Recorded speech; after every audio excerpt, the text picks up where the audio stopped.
నమస్తే, welcome to speed news.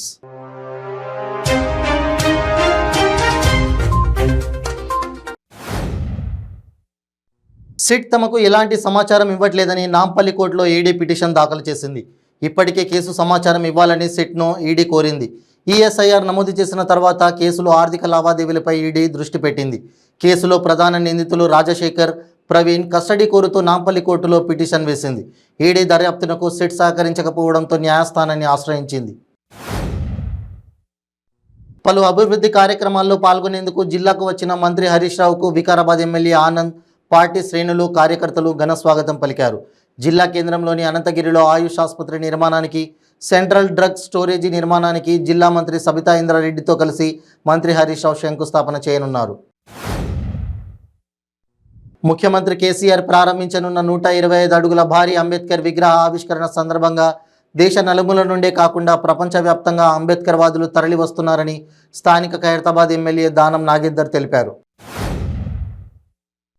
Khammam జిల్లా కారేపల్లి మండలం చీమలపాడులో జరిగిన బీఆర్ఎస్ ఆత్మీయ సమ్మేళనం సందర్భంగా బాణాసంచా వలన గ్యాస్ పేలిన ఘటనలో 3 మృతి చెందిన విషయం తెలిసిందే. మరణించిన కుటుంబాలను పరామర్శించేందుకు వెళ్తున్న కేంద్ర మాజీ మంత్రి, కాంగ్రెస్ సీనియర్ నాయకులారు రేణుకా చౌదరిని పోలీసులు అడ్డుకున్నారు. ఏప్రిల్ 14 నుండి అగ్నిమాపక వారోత్సవాలు ప్రారంభం కానున్నాయి. ఈ వారోత్సవాలకు సంబంధించిన పోస్టర్, కరపత్రాలు మంత్రి తలసాని శ్రీనివాస్ యాదవ్ ఆవిష్కరించారు. వారోత్సవాలలో అగ్ని ప్రమాదాల నివారణపై ప్రజలకు అవగాహన కార్యక్రమాలు నిర్వహించనున్నారు. భద్రాద్రి కొత్తగూడెం జిల్లా టేకులపల్లి మండలం ముత్యాలంపాడు ఎక్స్ రోడ్డులో నిర్వహిస్తున్న రైతు వేదిక, గ్రామ పంచాయతీ మల్టీపర్పస్ వర్కర్స్ ట్రైనింగ్లో చుక్కలబోడు గ్రామ panchayat multipurpose worker Venkatesh current షాక్కు గురయ్యాడు. పరిస్థితి విషమించడంతో మెరుగైన వైద్యం కోసం భద్రాద్రి కొత్తగూడెం జిల్లా ఏరియా ఆసుపత్రికి తరలించారు. నల్గొండ జిల్లా దేవరకొండ ఎమ్మెల్యే రవీంద్ర నాయక్పై అధికార పార్టీ శ్రేణులు తిరుగుబాటు చేశాయి. దేవరకొండ పట్టణంలో నిర్వహించిన ఆత్మీయ సమ్మేళన కార్యక్రమానికి శాసనమండలి చైర్మన్ గుత్తా సుఖేందర్ వర్గం డుమ్మా కొట్టింది. భువనగిరి మున్సిపల్ డంపింగ్ యార్డులో దారుణం జరిగింది. మున్సిపల్ ట్రాక్టర్ రివర్స్ చేస్తుండగా గోడను ఢీకొట్టింది. ట్రాక్టర్ ఢీకొట్టడంతో గోడ కూలింది. ప్రమాద సమయంలో 2 అస్సాం కూలీల చిన్నారులు అక్కడే ఉన్నారు. జగిత్యాల జిల్లా మెట్పల్లి మున్సిపల్ కార్యాలయ ఆవరణలో 75 లక్షల రూపాయలతో మహిళా సమాఖ్య భవన పునర్నిర్మాణ పనులను కోరుట్ల ఎమ్మెల్యే కల్వకుంట్ల విద్యాసాగర్ రావు ప్రారంభించారు. అనంతరం ఎమ్మెల్యే మాట్లాడుతూ పనులను త్వరితగతిన పూర్తి చేయాలని సంబంధిత అధికారులతో చర్చించారు. భద్రాద్రి కొత్తగూడెం జిల్లా కొత్తగూడెం మున్సిపాలిటీ 23వ వార్డులో పేద ముస్లింలకు సిపిఐ రాష్ట్ర కార్యదర్శి కూనంనేని సాంబశివరావు రంజాన్ తోఫాలు పంపిణీ చేశారు. ఈ సందర్భంగా కూనంనేని మాట్లాడుతూ నిరుపేద ముస్లిం కుటుంబాల అభ్యున్నతి కోసం చర్యలు చేపట్టాల్సిన పాలకులు తాత్కాలిక ఉపశమనాలతో, పండుగ కానుకలతో మధ్యపెడుతున్నారని విమర్శించారు. ఎన్టీఆర్ జిల్లా జగ్గయ్యపేట మండలం పోచంపల్లి వద్ద గరుడాచల నరసింహస్వామి దేవస్థానం వద్ద ఎంపీ నిధులు 82 లక్షల రూపాయల వ్యయంతో నిర్మించిన కమ్యూనిటీ హాలును ఎంపీ కేశినేని నాని, ప్రభుత్వ విప్ సామినేని ఉదయభాను ప్రారంభించారు. ప్రారంభోత్సవం సందర్భంగా వైపాక, తెదేపా కార్యకర్తల మధ్య కవ్వింపు చర్యలతో పోలీసులు అప్రమత్తమయ్యారు. కేంద్ర ఉక్కు శాఖ సహాయ మంత్రి ఫగన్ సింగ్ విశాఖలో పలు కార్యక్రమాల్లో పాల్గొనేందుకు ప్రత్యేక విమానంలో విశాఖ చేరుకున్నారు. ఉక్కు కార్మిక సంఘాల ప్రతినిధులతో సమావేశమయ్యారు. విశాఖ చేరుకున్న ఆయనకు బీజేపీ శ్రేణులు ఘనంగా స్వాగతం పలికారు. విశాఖ విమానాశ్రయం నుండి నేరుగా క్లాసిక్ ఆఫీసర్స్ అతిథి గృహానికి ఆయన బయలుదేరారు.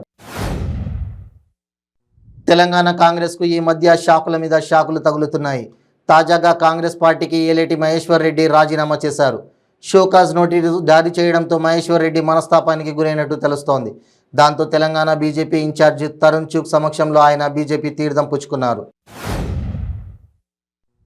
దేశంలో ఏ రాష్ట్రంలో లేని విధంగా ధాన్యానికి మద్దతు ధర కల్పిస్తున్న ప్రభుత్వం తెలంగాణ ప్రభుత్వం అని మంత్రి ఎర్రబెల్లి దయాకర్ రావు అన్నారు. వరంగల్ జిల్లా రాయపర్తి మండల కేంద్రంలోని ప్రాథమిక వ్యవసాయ కేంద్రం వద్ద వరి ధాన్యం కొనుగోలు కేంద్రాన్ని ప్రారంభించారు. కృష్ణా జిల్లా నిమ్మకూరులో పండుగ వాతావరణం నెలకొంది. గురువారం నాడు నిమ్మకూరులో ఎన్టీఆర్ శత జయంతి ఉత్సవాల ప్రారంభోత్సవం జరిగింది. టీడీపీ అధినేత చంద్రబాబు నాయుడు ఎన్టీఆర్ బసవతారకం చిత్రపటాలకు నివాళులు అర్పించారు. నిమ్మకూరు వాసులతో చంద్రబాబు ఆత్మీయ సమావేశమయ్యారు. చంద్రబాబుకు ఎన్టీఆర్ కుటుంబ సభ్యులు రామకృష్ణ, సుహాసిని నూతన వస్త్రాలు అందించారు. ఆంధ్రప్రదేశ్కు చెందిన కార్మికులు అక్కడ ఓటు హక్కు రద్దు చేసుకొని తెలంగాణలో పొందాలని ఆంధ్ర తెలంగాణలో పాలన చూస్తున్నారు కదా, ఏది బాగుందో చెప్పాలంటూ తెలంగాణ మంత్రి హరీష్ రావు చేసిన వ్యాఖ్యలపై ఏపీ మంత్రుల కౌంటర్లు కొనసాగుతున్నాయి. తెలంగాణ రాష్ట్రంలో ముఖ్యమంత్రి కేసీఆర్ మతాలకు అతీతంగా పండుగలకు కానుకలు అందిస్తున్నారని జడ్పీ చైర్మన్ నల్లల భాగ్యలక్ష్మి అన్నారు. మందమర్రి మండల తహసీల్దార్ ఆఫీస్ వద్ద ఏర్పాటు చేసిన ముస్లింలకు కానుకల పంపిణీ కార్యక్రమంలో ముఖ్య అతిథిగా హాజరై మాట్లాడారు. భారతీయ తీర ప్రాంత రక్షణ దళం, కోస్ట్ గార్డ్ తూర్పు రీజియన్ ఆధ్వర్యంలో కాకినాడ కాలుష్య విపత్తు స్పందన మాక్ డ్రిల్ విజయవంతంగా నిర్వహించారు. పొల్యూషన్ రెస్పాన్స్ ఎక్సర్సైజ్ 2023 పేరిట సముద్రంలో 20 కిలోమీటర్ల లోపట ఈ ఎక్సర్సైజ్ నిర్వహించారు. బడుగు బలహీన వర్గాల ఆశాజ్యోతి డాక్టర్ బాబాసాహెబ్ అంబేద్కర్ జయంతి ఉత్సవ వేడుకలు విజయవంతం చేయాలని అంబేద్కర్ జయంతి ఉత్సవ కమిటీ జగిత్యాల జిల్లా కన్వీనర్ కాయితి శంకర్ పిలుపునిచ్చారు. జగిత్యాల జిల్లా మెట్పల్లి పట్టణంలోని బీట్ బజార్ వివిధ సంఘాల నాయకులతో కలిసి జయంతి ఉత్సవ కరపత్రం ఆవిష్కరించారు. మంత్రి హరీష్ రావు మాట్లాడిన దాంట్లో తప్పేమీ లేదని, ఏపీ మంత్రులు చిల్లరగా మాట్లాడుతున్నారని తెలంగాణ శాసనమండలి డిప్యూటీ చైర్మన్ డాక్టర్ బండా ప్రకాష్ అన్నారు. హరీష్ రావుకు ఉద్యమ నేపథ్యం ఉందని, మీకు ఏమీ ఉందని ప్రశ్నించారు. అరుదైన మూత్రపిండ వ్యాధితో బాధపడుతున్న 12 ఏళ్ల చిన్నారికి నిమ్స్ వైద్యులు విజయవంతంగా మూత్రపిండ మార్పిడి చేశారు. మూత్రపిండాలు పూర్తిగా పనిచేయని దశకు చేరుకున్న సమయంలో బాలుడికి భవిష్యత్తుకు మెరుగైన జీవితం అందించారు. అత్యంత అరుదైన మూత్రపిండాల వైఫల్యంతో బాధపడుతున్న ఆ బాలుడికి మూత్రపిండ మార్పిడిని విజయవంతంగా నిర్వహించి బాలుడికి కొత్త జీవితాన్ని అందించారు. పెద్దపల్లి జిల్లా రామగిరి మండలంకు చెందిన journalist Ponnam Srikanth Peddapalli under railway bridge వద్ద ట్రైన్ కింద పడి ఆత్మహత్య చేసుకున్నాడు.